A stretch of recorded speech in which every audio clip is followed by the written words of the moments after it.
had an interesting career. Like, he made a whole bunch of random indie games and none of them took off, including one of his most well-known ones was Chipper and Sons Lumber Co. Yeah. Which was a colossal failure. And wasn't one of the main critiques that they looked to animatronic? Yeah, the biggest critique with his game was people thought that the characters looked like creepy animatronics from like Chuck E. Cheese. Yeah. So he was going to quit the video game industry entirely and like retire and just give up. And he had one final idea. He took that criticism to heart, and he started a Kickstarter for an idea which would eventually become Five Nights at Freddy's, and ironically it failed to meet its goal. Yeah. But he still went through with the project anyways. Yeah. So Five Nights at Freddy's was born, and it's essentially if the animatronics from Chuck E. Cheese came to life and murdered you. Yeah.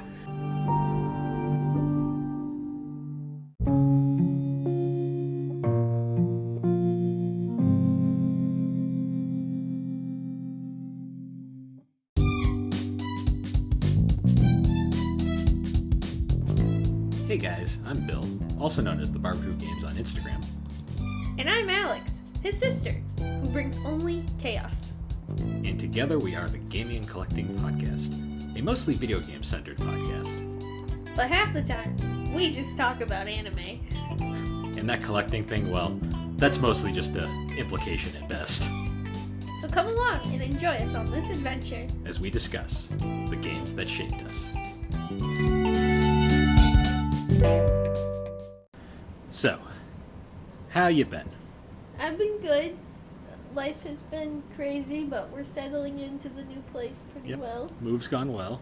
We're finally feel like we have a home. Still hate U-Haul though. Well, with a passion. They're a terrible company, but they have a monopoly on what they do, so. Yep. But that's beside the point, so. Tillard's here. Everyone say hello, Tillard. Yeah, she's here.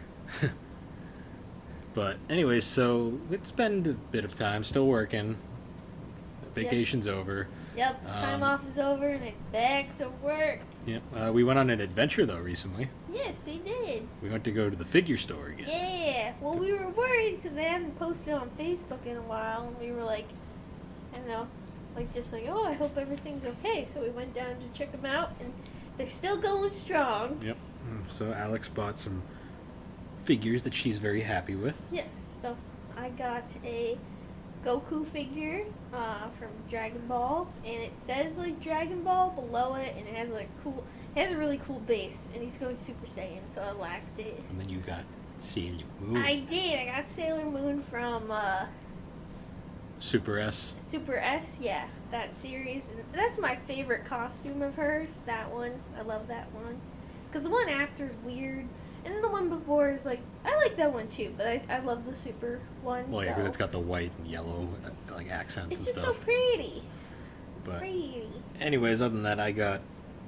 They didn't really have anything I was super interested in, so I got two of those Q Posket ones, which I'm not super big fan of, but it was Kagome, and I have an obsession with Inuyasha, so. Yes, he has a problem. He could have got Shishomaru, but he didn't. Yeah, that was all right. But yeah, so we did that. We've done a bit, hung out, shopping, life stuff. Life. It's been a bit of a time, but getting some homewares. But I feel like the place is finally like really coming together. Yeah, it's pretty much everything's done so far. Yeah. Just a few odds and ends we gotta take care of. Yeah. But besides that, today we're actually doing our Halloween special because it's already October. Well, at the time of the recording, it will be. Well, this time you mean the release? Yes. Not recording. Right now it's September. It's pretty close, though. I mean, goddamn it. Wake me up when it ends. Summer's pretty much over by this point. I know, and we had a conversation yesterday where we were like, wow, like summer, really, when you start being adulting, it really just means nothing. Yeah, but then you get to enjoy. But then you get to enjoy the best season of the year, fall. Fall. It's not too hot, not too cold. It's pretty. Fall decor. All the kids go back to school, so you don't have to deal with them as much. Oh, you know? Yeah, it's wonderful. Although you still have to deal with teenagers out and about. And they scare the living. Teenagers scare the living shit out of them. Yeah. But anyways, so because it's our Halloween special, though, we're going to be going over the history of horror games. Ooh. And horror games have been an interesting part of gaming history for a very, very long time. Like, to the point where it's pretty interesting, like, when what you would actually consider the first horror game in a lot of ways.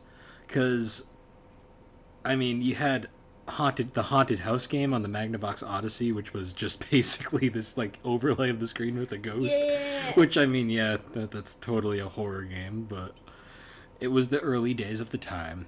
And then we get to stuff like if you want to like get into like the basic premise of like what quote unquote is a horror game. Mm-hmm. Space Invaders, I guess, if you really think about it. Very true. Although that one's kind of been more of a that's more of an arcade title, but it does have a horror element to it when you really think about it. But if we want to get to real like horror games, I think the first real quote unquote what I would call a horror game was like some of those really early like text-based games where there was no graphics. It was all like it was text that you read. You type in commands to get through the story. And I believe one of the earliest ones was Mystery House, which was it was written by Roberta Williams from Sierra. Yep. And Sierra Entertainment, and I believe it was programmed by her husband Ken Williams, and they were like the kings of like the early adventure games. So it was really one of those first real, quote unquote, spooky games to come out. Gave you the heebie-jeebies. Yeah. Then you also had like Haunted House on the Atari 2600. Look at that cover. Oh wow. Like, the cover is more terrifying than the game was, because the game is literally... The eyeballs. Oh yeah, the Atari graphics. Atari is very Atari. The problem with horror is...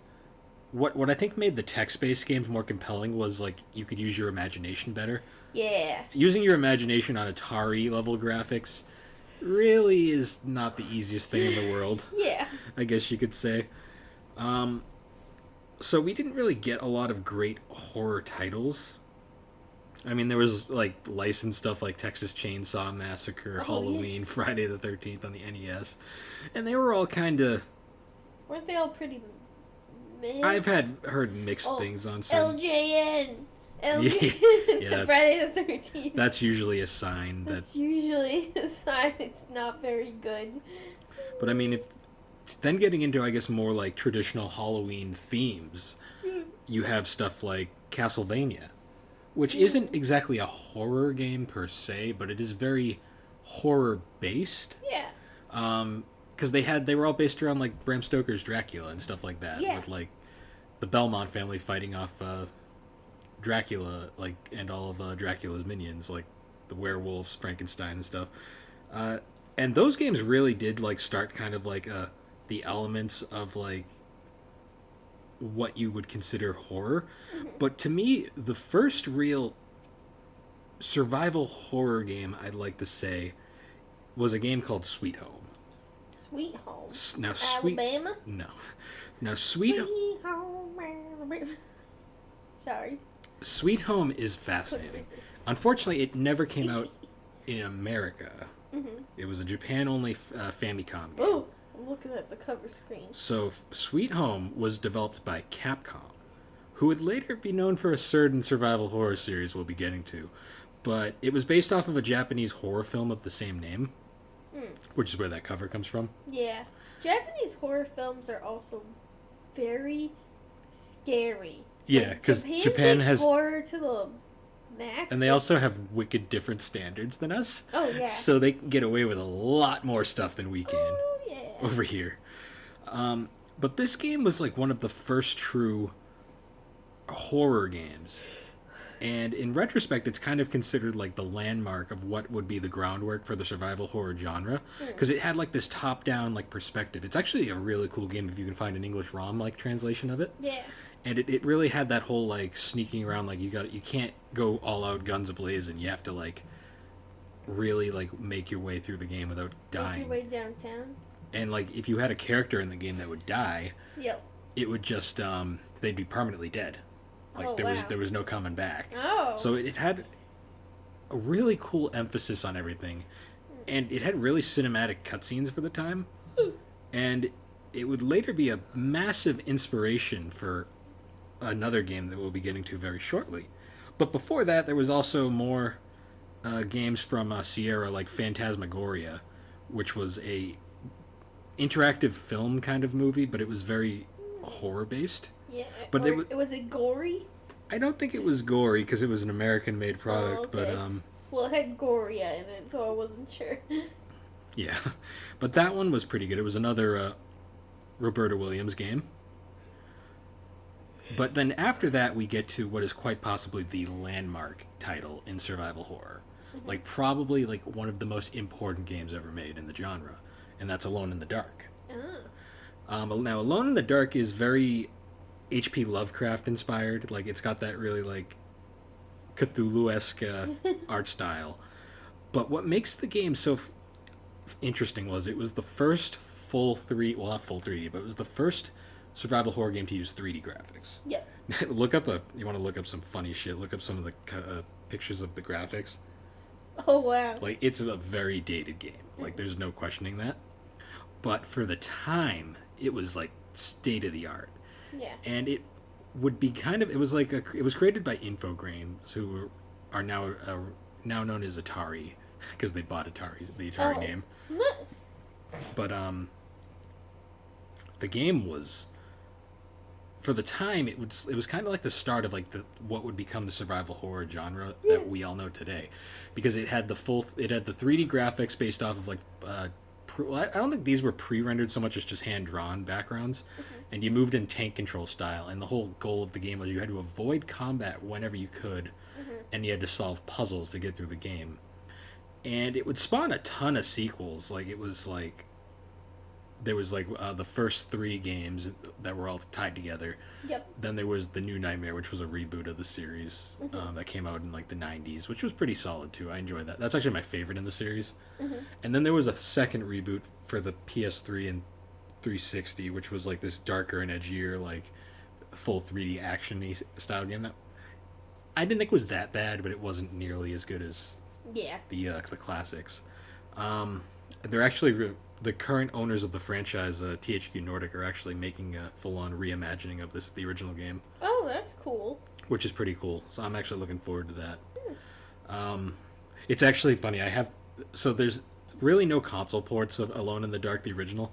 The only console port there is the 3DO of all things, which is really funny. That is funny. But I was playing it on the 3DO earlier, and it's actually kind of funny. There's the opening cutscene is literally you're driving along this dirt road, and then you go past a frog pond, and the game jump scares you by a close-up of like a frog in the pond. It just goes boom, and then pops away from it. It's like, hey, that was not really scary, but just kind of startling. Well, it was a jump scare. It just made you jump. Like, whoop. Yes.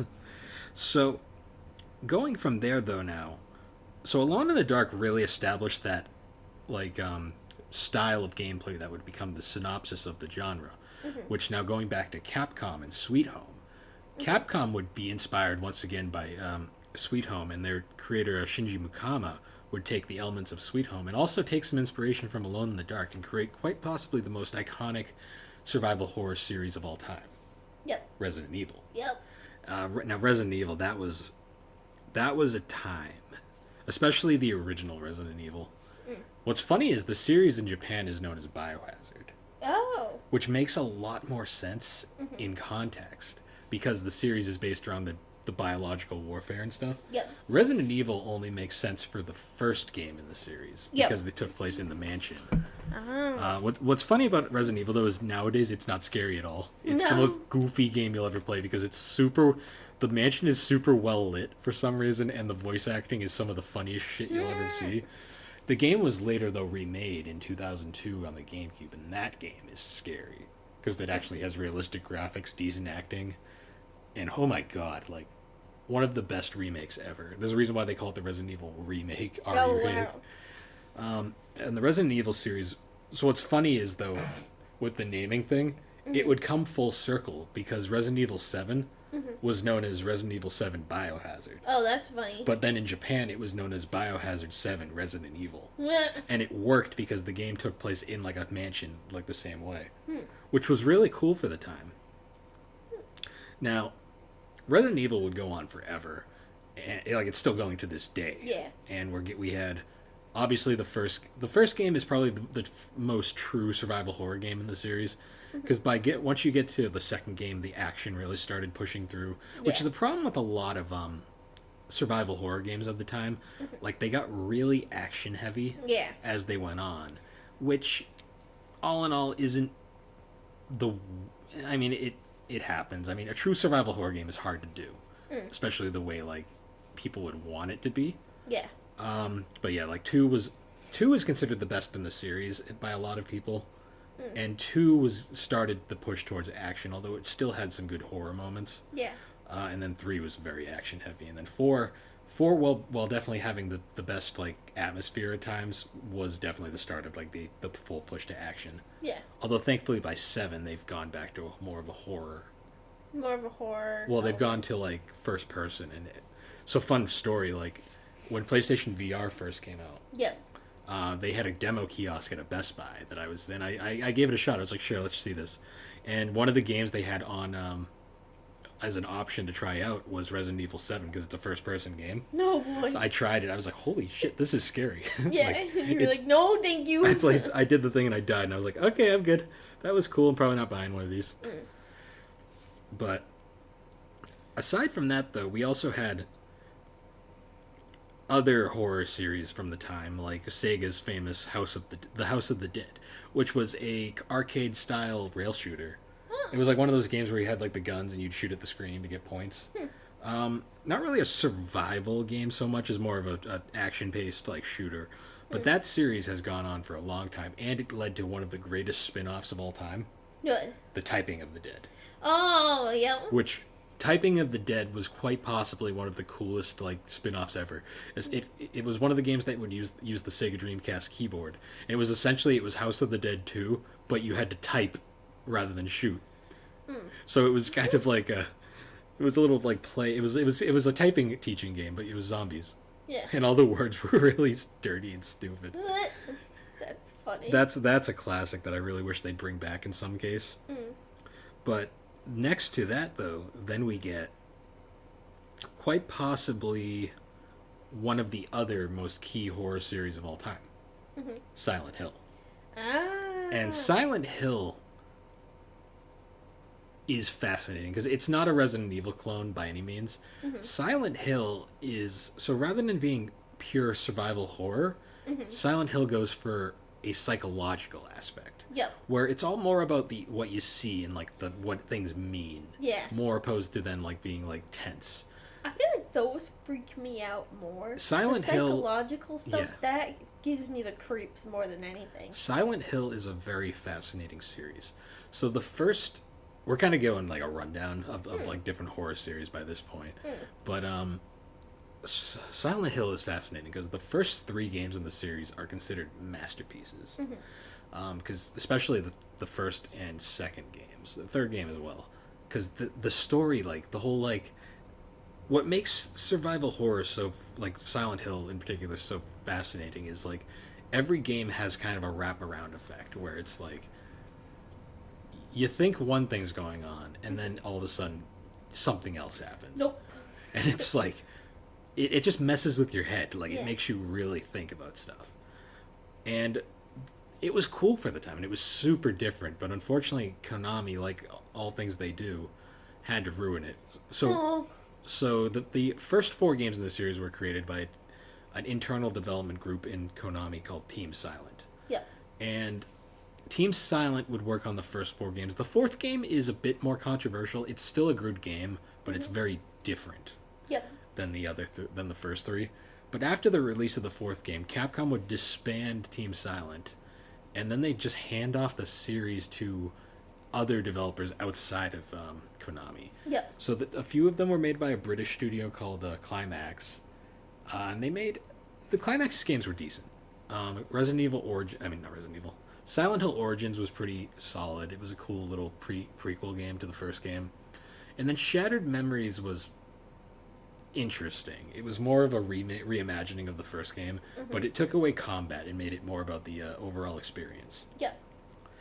And then after that, we got the HD games, which were very action heavy and kind of half baked. Mm-hmm. And then the series was supposed to get a full on reboot called the Silent Hills, Oh, which was that's stupid. yeah, but the demo itself was known as PT or Playable Teaser. And what was cool about that was it was a collaboration between Hideo Kojima, the creator of Metal Gear Solid, and Guillermo del Toro, like the famous horror movie director. Oh, yep. And the demo PT was fucking scary. Like, Oh, like it was. it was scary and it was a fucking mind trip. Was it almost too scary? Is No. that why? No, what happened was Kojima had a falling out with Konami Ah. over the development of Metal Gear Solid 5. Yep. And once Kojima left, Konami basically just killed the project. Aw. Although it did kind of get elements of it did get reworked into Death Stranding, Oh, okay. which was Kojima's masterpiece Yeah. on the PS4 and PC. But Would Parasite Eve be considered Parasite. a horror game? Okay, so now we're at this point we can jump around now. So Parasite Eve was Squaresoft's attempt at a horror game per se. And Parasite Eve is interesting because it's actually based off a Japanese novel. Oh, it is? It is. I actually been curious to read it. It's actually like a sequel to the novel. Oh. Okay. That's why the third game in the series is called The Third Birthday, because they didn't have the license to use the name anymore. Oh. But yeah, Parasite Eve is fascinating because it's a combination. At least the first one was a combination of action RPG and survival horror game. Yeah. And it was an interesting game because you played as Aya Brea, who was the protagonist of the series, and the whole thing was like it was like this genetic like mitochondria virus which caused like people to like mutate. There's like parts where like everyone bursts into flames. Or like they also like turn into like goo. Yeah, they Like, all they melt melt. into goo. Like this parasite. The Parasite Eve, what caused it to, like, I guess spoiler warning, even though it's like a 20-year-old game at this point, but I guess what the Parasite was created by, it was like this like mitochondria E thing, and what starts off kickstarts the thing is the original host for like the Parasite died, and I think it was like a kidney or like liver or something, or some organ gets transplanted into this opera singer. Yep. Who it then slowly begins to take over. Yep. And that begins the start of the game, because the game starts in the opera house where the famous scene of everyone bursting into flames Which happens. is terrifying. Yeah, that game, for the time, I mean, the CG is a bit dated now, but Yeah. But even now, it's still, I mean, the PlayStation CG, like the cutscenes, like, they aren't bad. no, for they're not. And the game itself is really good. Like, they called it the cinematic RPG when it was first came out. Did you see that? Alex's cat just stretched and it was really goofy. It did a little bit, like, stuck her tongue. But besides that, like, the game itself, I still think is an absolute classic, and I'm really mad that, like, it was on the Japanese PlayStation Classic, but they took it off for the American version for whatever reason. That's annoying. Thankfully, the games aren't that expensive, I Yeah. want to say. I mean, they're expensive now, because everything's expensive, but Oh, yeah. they're... PlayStation's expensive right now, yeah. too, right? It's hit or miss depending on the game. But for the most part, it's not the most unobtainable, and I believe a lot of them are downloadable still. But the sequel wasn't nearly as RPG-ish. It was still pretty cool, though. It was trying to be more Resident Evil-like. Oh, okay. But by this point, they'd kind of gone very far away from the source material. Well, because, I mean, it was a book, and I think Yeah. a movie as well. And it was supposed to be a sequel, right? Yes. So they didn't have, like, anything to go by, really. Because they had made it up, basically. So, Yeah, the sequel was also pretty decent, but then the series kind of took a big halt for like years until they Yeah. finally put one out on the PSP called The Third Birthday, which was more of a third-person shooter than our action RPG. And it was alright. The story was really bizarre. The story didn't make any sense, and the gameplay wasn't that good. Like, it was fine, but it wasn't like groundbreaking or anything. And it was on the PSP, so no one played it. yeah. Womp womp. I got it at a Best Buy on clearance for $5. That's how I got it. Yikers. Yeah. Kind of sad. A little. I mean, it is what it is, but other than that, though, then we get into like a lot more of the more. So the PS2 eras, I think, really where horror games started to really pick up. well, PS2 in the late PS1 era, because then we got stuff like Dino Crisis, which so Dino Crisis was also created by Capcom, Yep. and Dino Crisis was essentially Resident Evil but dinosaurs. Oh. So it's actually a really cool game because it's like these. It's the same style of gameplay, but you're going through like these islands with these like killer dinosaurs everywhere, which is really fun. The third game's an utter dumpster fire, though, not worth playing. Is there a shark horror game? I think there's like zombie sharks in a Resident Evil game at one point, but yeah, no, I don't think there's a straight up shark horror game. And then another classic one is so you remember how I said there was Team Silent and the creators of Silent Hill? Yep. Well, the original director of Silent Hill, he left after the completion of the first game and went on to work for Sony. And his first project at Sony was he had his own little studio founded called Team Siren, or Project Siren. Yep. And his first title was the titular Siren. Oh. And Siren is an interesting game because it was very psychological in the same way. Yep. It had like these weird like fungus monster kind of things that would take over people. But the game used like realistic human faces pre-rendered, like, and it looks so uncanny these days. Like it's not mocap; it's like something else entirely. Yeah. The game itself is pretty fun. It's not, it's no Silent Hill. Like it's definitely not on the same level as Silent Hill. Unfortunately, it didn't do particularly well, so we didn't get the second game over here. Which is a shame because the second game takes shit to the next level. Like it's so much scarier. And there was a third game which was a reimagining of the first one on PS3. Although the series has since kind of gone off, and I don't even think the creator works for Sony anymore. Oh wow. But another one from that period was Fatal Frame. Now Fatal Frame was it was an interesting one as well because it was based around like it was like ghosts. Yep. And you'd go around through like these you'd have these like weird you had this like camera and you'd like have to find like spirits and stuff and like take pictures of them. It was a very tense game. I remember playing. That's still going strong, and I think Nintendo actually owns the rights to it now. Oddly enough. But anyways, guys, we're going to take a quick break and we'll be right back. Woo! I'm scared.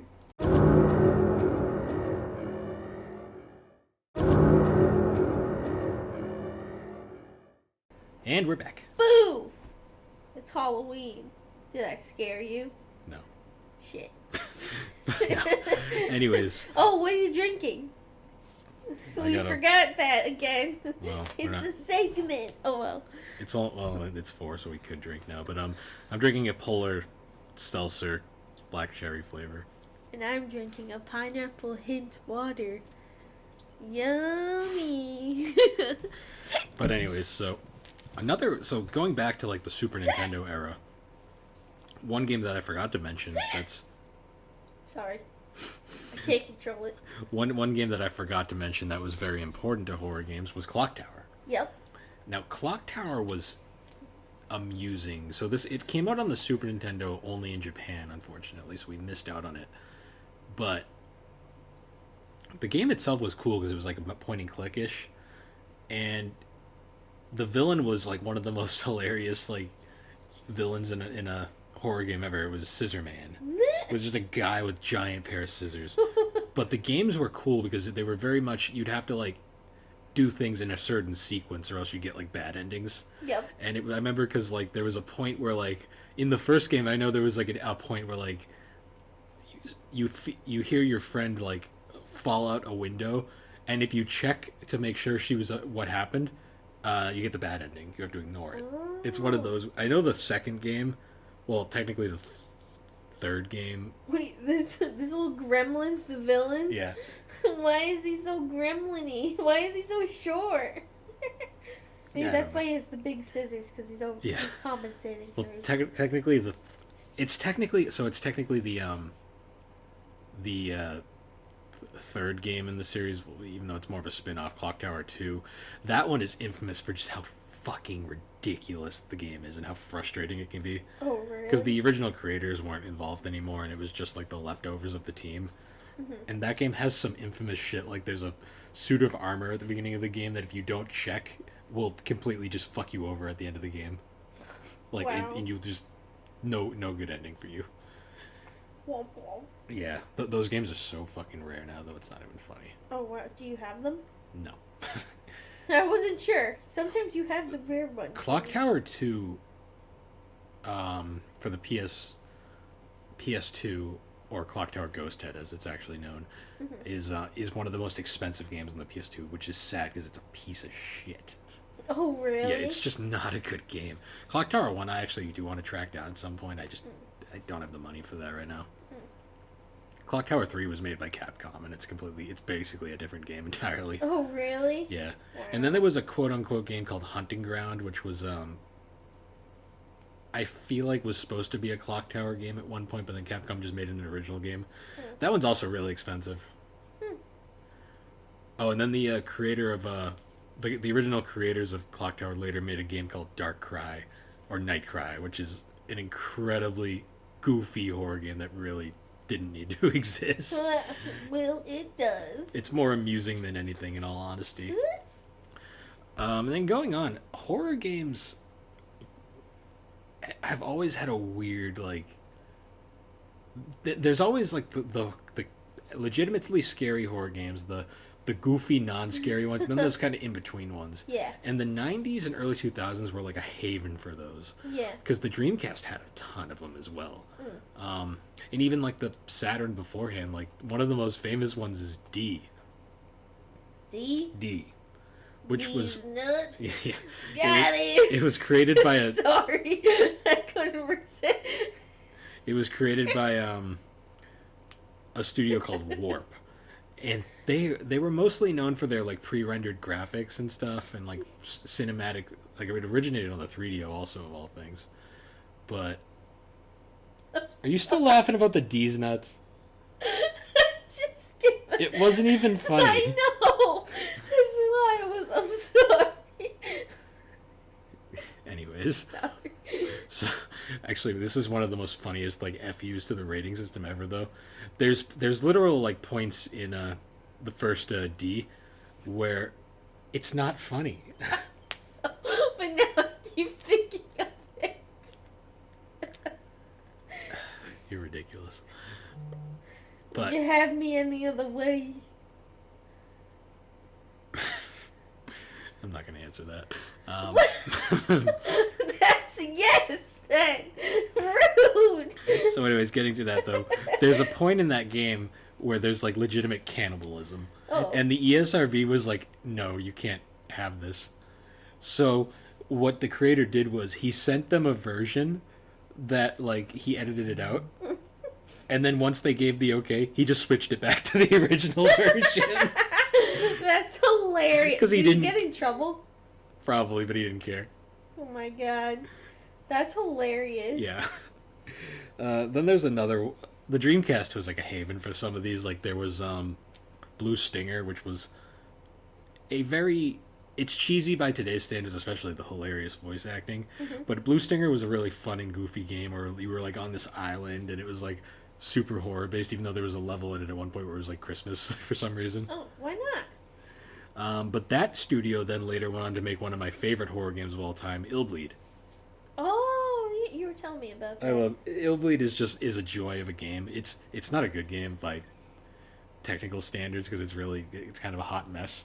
Yep. But the whole concept is amazing because it's imagine like a B movie, not the B movie. The B movie? Like a B movie, like low budget movie. You like jazz? Imagine like a low budget like horror film. Yep. If it was a game. Yep. And it's like the whole concept is you're in this like wacky theme park and you have to avoid like so what the way the game's laid out is there's a bunch of like traps and like scares and you want to avoid them to avoid getting murder. You want to avoid like having a heart attack because you have like all these different like fear Yep. meters and stuff and you want to like find these scares without triggering them. And the game is absurdly bloody, like to a hilarious degree. Oh, to like it's silly. Like, just looking up screenshots of Illbleed is hilarious because it's like, what the fuck is this? Meh. And it also had Sonic the Hedgehog. Oh yeah. I remember that. A Sonic parody that Sega was not happy with. Sega was basically like, Whoopsie. please don't do that. And they said, no. No, they just did it anyways because the creator didn't care. It was actually supposed to have a sequel at some point, along with Blue Stinger. They were both supposed to get like sequels on the Xbox, but the creator actually died and Oh. nothing ever came of him. Unfortunately, that game's absurdly rare now. Illbleed. Oh. And then there's You have that though. Right? I do have You Illbleed. do have It's that. it's the holy grail of my Dreamcast collection. Nice. But anyway, so then another game on the Dreamcast was this game called Carrier. And Carrier technically is not a great horror game, but it had a really interesting concept because it was basically horror on a fucking boat, like on a ship, and that's terrifying because you can't escape. Yeah. Imagine like a survival horror outbreak on a boat.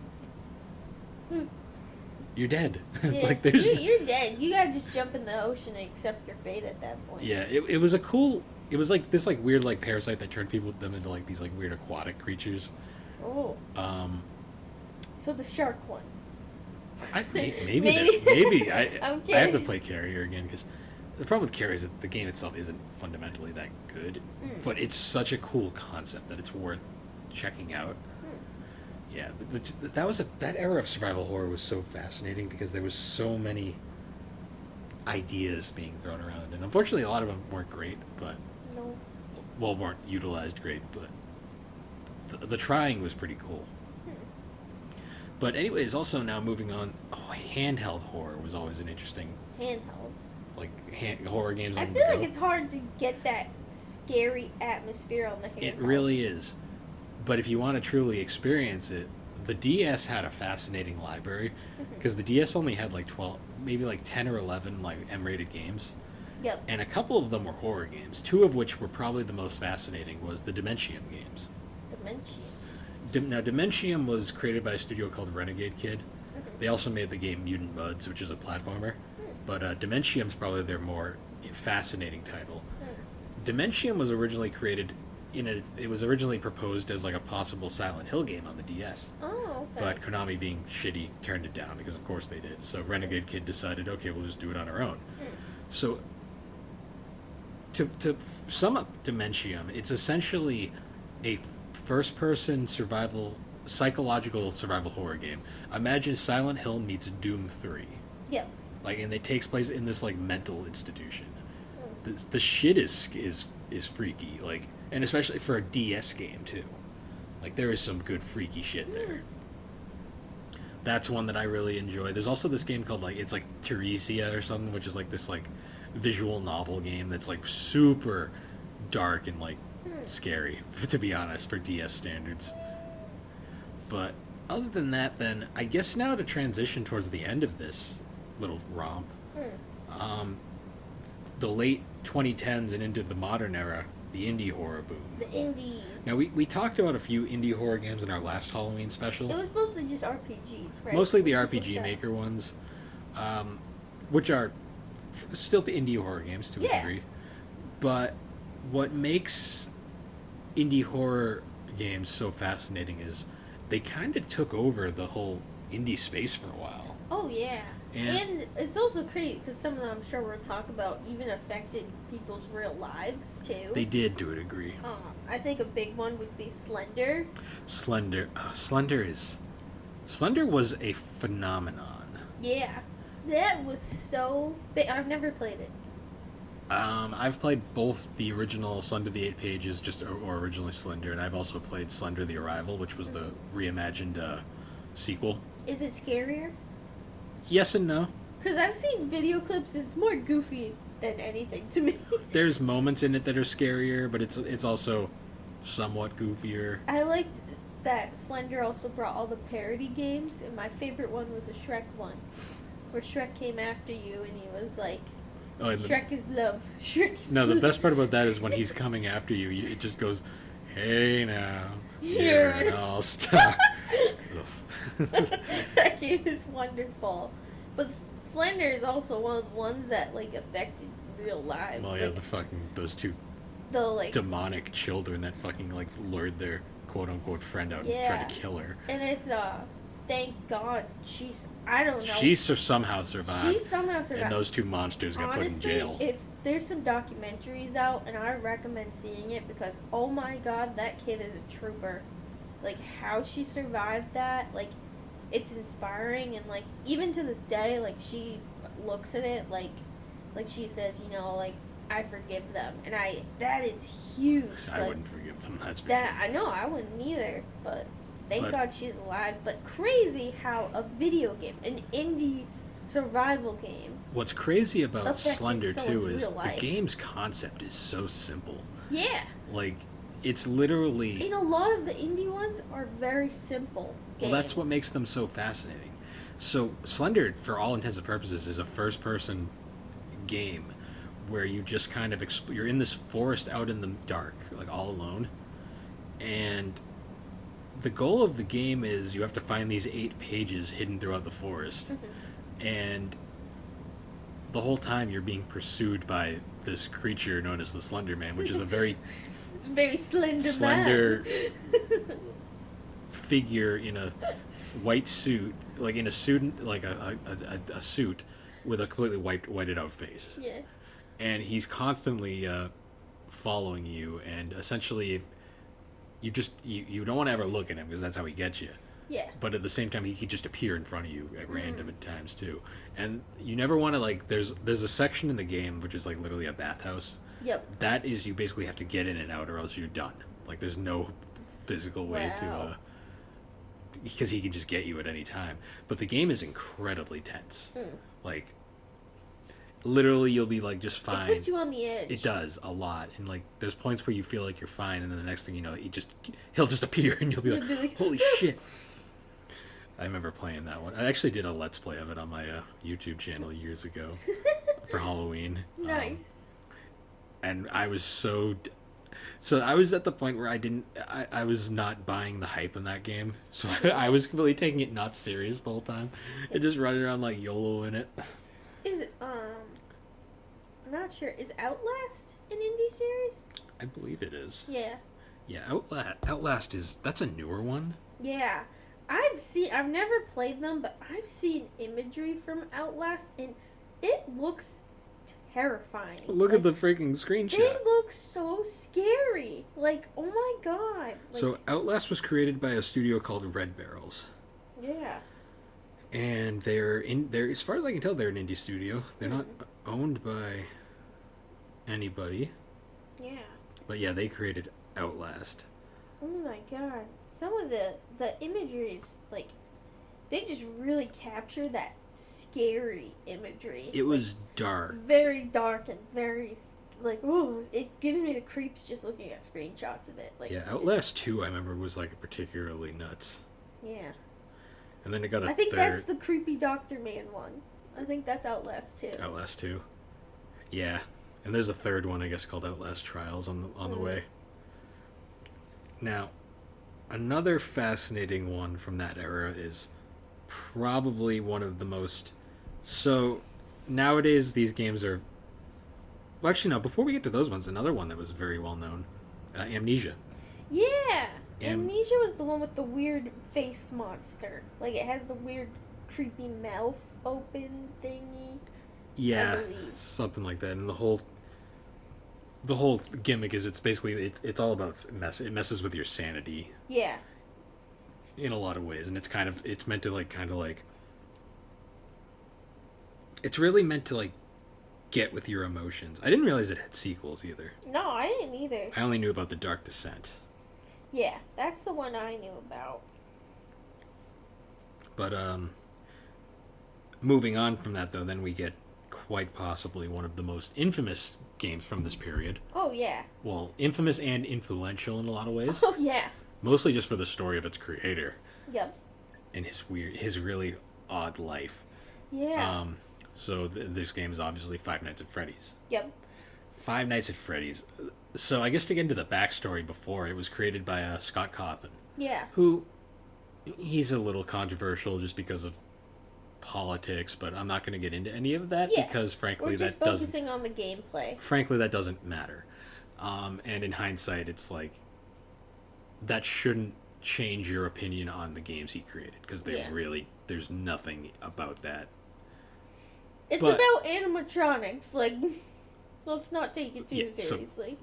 Ignoring the stuff about Scott Cawthon's like life outside of Personal the life. games, Yep.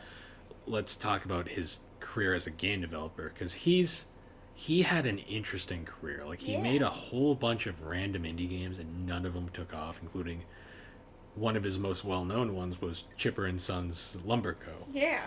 which was a colossal failure. And wasn't one of the main critiques that they looked to animatronic? Yeah, the biggest critique with his game was people thought that the characters looked like creepy animatronics from like Chuck E. Cheese. Yeah. So he was going to quit the video game industry entirely and like Yeah. retire and just give up. And he had one final idea. He took that criticism Yep. to heart, and he started a Kickstarter for an idea which would eventually become Five Nights at Freddy's, and ironically it failed to meet its goal, Yeah. but he still went through with the project anyways. Yeah. So Five Nights at Freddy's was born, and it's essentially if the animatronics from Chuck E. Cheese came to life and murdered you. Yeah. And these games are very simple. It's basically like you look through a bunch of cameras and you just have to like survive the... Basically, you have to just survive without getting attacked, killed by the... Yeah. And you're basically, your character is stationary the whole time. The only thing he really does is look at cameras and press buttons Yeah. for his doors. And honestly, one thing that makes it... What makes these games so interesting, because there's so many of them, Oh, yeah. he pumped out, like, I think like 12 games in the span Yeah. of like 4 or 5 years. 1, 2, 3, 4, 5, 6, 7, 8, 9, a lot. A lot. It's a lot of games. Like- but bucks and like, Merch and... yeah. What happened is the lore he created behind these games, Yeah. like, to the point where like you said earlier, creators on YouTube literally... But yeah, like one of YouTube's like biggest creators right now, Game Theory. His channel took off Because of because Five of Nights at Five Freddy's Nights at lore. Freddy's. Like, he took the story and he went searching and finding and putting it together, and like that's how he became famous. Like, he became famous over an indie horror game about animatronics. Oh yeah. Like, it's kind of cuckoo to say out loud, but it was a thing and it was a phenomenon. And Like, every YouTuber was playing them. there was a point where you couldn't go. I mean, you still can't go anywhere without seeing these No, damn yeah. animatronics everywhere now. There's like going to be a movie adaptation at one point, apparently. Yeah, I don't know what ever happened to that. Apparently, it's still in production, but Hmm. then there was also he tried to make it an RPG at one point. Yeah, the FNAF World FNAF thing. World, which was kind of a stinker, but Goofy. what I thought was funny about that was the final boss was Scott Cawthon himself, Nah. and he was super like self-deprecating during the entire thing. I was like, geez, this guy, you feel bad for the guy sometimes. And, like, really, when you look at the screenshots, it's not as scary. It's the but jump it's scares. It's the jump scares and the, like, atmosphere of, like, especially as it gets to the later level, like, the further nights, where it gets a lot harder and difficult. It gets intense, because yeah. you're having to do things very quickly in order to survive. Granted, you can break the games very easily if you know what you're doing, Oh, but yeah. And that's kind of what, and that was interesting too, especially with watching all of those YouTubers play it and seeing them figure out all the tricks and stuff. It was interesting. yeah. The problem is, though, those games are very overly shown off, and they've kind of put a bad taste in a lot of people's mouths, even though what's fascinating about them is they cause so many spin-offs and, like, fan Oh, yeah. creations. Like, I'm not going to get into any of the crazier ones, but some of them are pretty imaginative. I know there's, like, I'm, like, I remember one that was, there was one where they made it like a Disney version. I've seen that. Like I've seen with, Five Nights at Sonic's. Yeah, there That was a pile of shit. There But, was one that was actually, I heard, really good, and it was like, I think it was just called One Night at Flumpty's. And I believe it was like, it kind of, rather than, I think what made it better was like, rather than being it like off animatronics, he kind of took the concept, but instead it was like a creepy version of like Humpty Dumpty, Yeah. the egg, which like in all the imagery is like it looks really cutesy, but then like the characters like look at that, like that's creepy. Yeah. Like he took really creepy elements and stuff, and so it's interesting. I like it, but it's still to me to this day is insane how it really did kind of it was a big part of horror game history. Like it's still out there to the day. Like, and he recently released one. Well, I don't think he did per se because like he's retired. But he did make sure that the series would continue under people that he trusted. Yeah. Because he's fully retired from. Which I don't blame him because I'm sure like it was a lot at once. He apparently wanted to spend time with his family too more. It's understandable. Also, it was around 2021. I think he just wanted to get out of the public eye at this point because the world was really nutty at that point. Yeah. But yeah, Five Nights at Freddy's it still is a cultural phenomenon. Yeah. How it just such a out of nowhere game takes over the freaking world for a while. Yeah. And I mean, you still see it like you'll see plushes, you'll see toys, you'll see it everywhere. So many still. other games that are very heavily inspired by it too, with that creepy animatronic look. Yeah. And he really did, like, I mean, like, he really did try to make it different each time. Like, it was the same concept for the most part, but he tried to be innovative and make things different. So it is really interesting. He kept it up to a degree. Yeah. Which is cool. And the story is, like, it is very, like, it's a dark story. Like, he made animatronics and made it real creepy, you know? I did also, so another series from that time, do you remember Corpse Party? Oh, yeah. Corpse Party. We talked about that a little bit. I think we vaguely mentioned it in the other one. My God, what a fucked up series, though. Oh, my God. I didn't realize how old it was. That dates back to 96. Oh, yeah. Like, the original ones. The whole story is, like, really scary, and I feel like what makes that game even scarier, too, is the fact that, like, characters are gonna die, and you literally can't do anything about it. Yeah. Like, it's part of the thing. It's not one of those games where, like, you can all make it out alive. Like, someone's dying. Like, no matter how you play, someone's gonna die. And I love how, like, it's, like, just a bunch of anime like girls and they all just get fucked up. Yeah. Like it's like holy shit, people. And it had quite a few sequels too. Sequel I don't necessarily know if like, and I think like too like the villain character, like the main villain of the series is kind of like a what? Like it's a child? What? Which is funny because that was like one of the first like ones to really be made on RPG Maker. Because RPG Maker is also a very old program to begin with. Oh yeah, and they made remakes. Well, yeah, it's been remade on better hardware since. And then, of course, there's also the visual novels that have since come out. I don't want to see them. I've seen some of the like. I remember. Like seeing some of the scenes from the anime too. Yeah, the anime. And just being like, nope. But anyway, speaking of visual novels, like the visual novel genre itself is like a haven for horror too. Oh yeah. Like obviously, last time we mentioned my favorite Doki Doki Literature Club. Oh yeah. Which essentially takes the idea of like the visual novel and turns it up on its head. Yep. With all that fuckery that's going on there. Honestly, like. It amazes me just how much you can do with such a small concept, and you can just turn it into something else, which creates this massive amount of lore around it. Oh yeah. But yeah, other than that though, the horror genre is still going very strong to this day. Oh yeah. And like that's not even getting into like horror inspired games. Like we can get into stuff like that's with like gothic stuff like. Yeah. Devil May Cry, in a sense, has horror aspects. I mean, another, like, Last of Us is... Yeah, I was actually going to mention, is The Last of Us, would you consider that That's definitely a survival horror game. Yeah. That's also the post-apocalyptic horror. Those freak me out. Those freak me out the most. Post-apocalyptic stuff. The zombie stuff.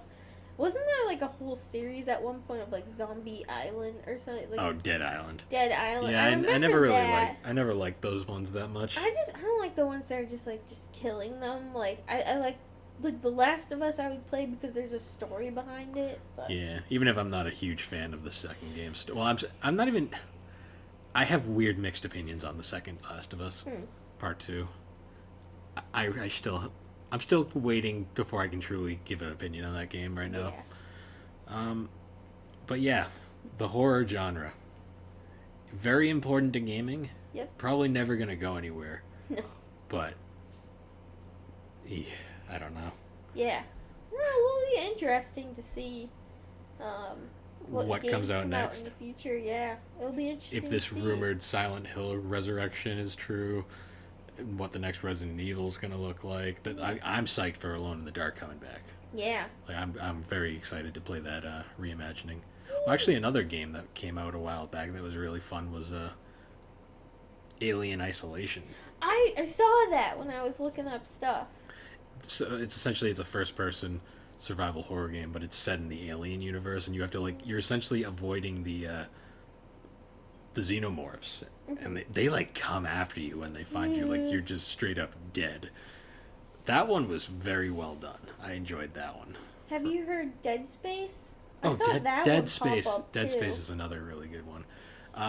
Is that one also like space? It's in space. It's like a first person kind of. It's a first person like exploration one. Yep. That was made by the same studio that made My Sims, believe it or not. Oh, really? Yeah, EA Redwood Shores, Wow. or later known as Visceral Games. That's funny. Yeah, they did a whole bunch of stuff. Honestly, there's just too many to really bring up. Yeah, there's a lot of really good games out there. There's a lot of great games, and there's so many unique ideas. Oh, yeah. Like another, I guess another one. I don't know if we mentioned it during the indie episode, but there's a trilogy on. I think they might have been finally added to Steam, but they were originally just a browser-based game, and it was called the Deep Sleep Trilogy. And the whole idea was it was basically about lucid dreaming. Ooh. And the whole gimmick was you would go into these, you'd basically explore your dreams, and throughout the series you actually, it's in 3 parts.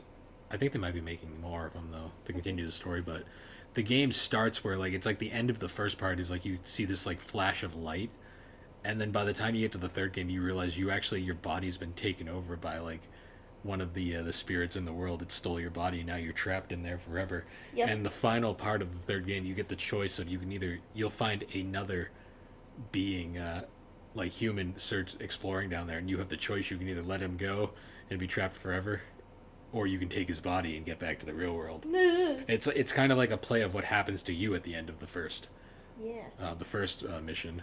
It was a cool little game I'd recommend just trying out. It's called the Deep Sleep Trilogy. You can find it probably for free somewhere.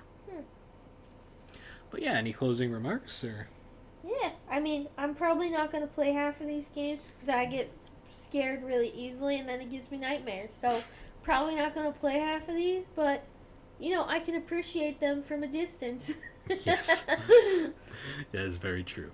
But anyways, guys, once again, thanks for joining us on the Gaming and Collecting Podcast. The Gaming and Collecting Podcast can be found on all your major podcasting platforms, particularly Apple Podcast and Spotify. We are also on Sorry. We're made using Anchor Podcast, and you can follow us on social media, Twitter, Instagram, Good Pods. And the episodes are, now that we have a place, the episodes are eventually going to start coming out on YouTube. Again, I just have to get around to editing them. All right, Tilly, you have something to say? Aw, she wants kisses. I guess nothing from Tilly today. Yeah, she's not really feeling it. Just let me touch Wow, she just doesn't want to play right it. now. Wow. But anyways, guys, thanks again for joining us, and we will see you all next time. No Tilly meows for the pod. Bye. And boo.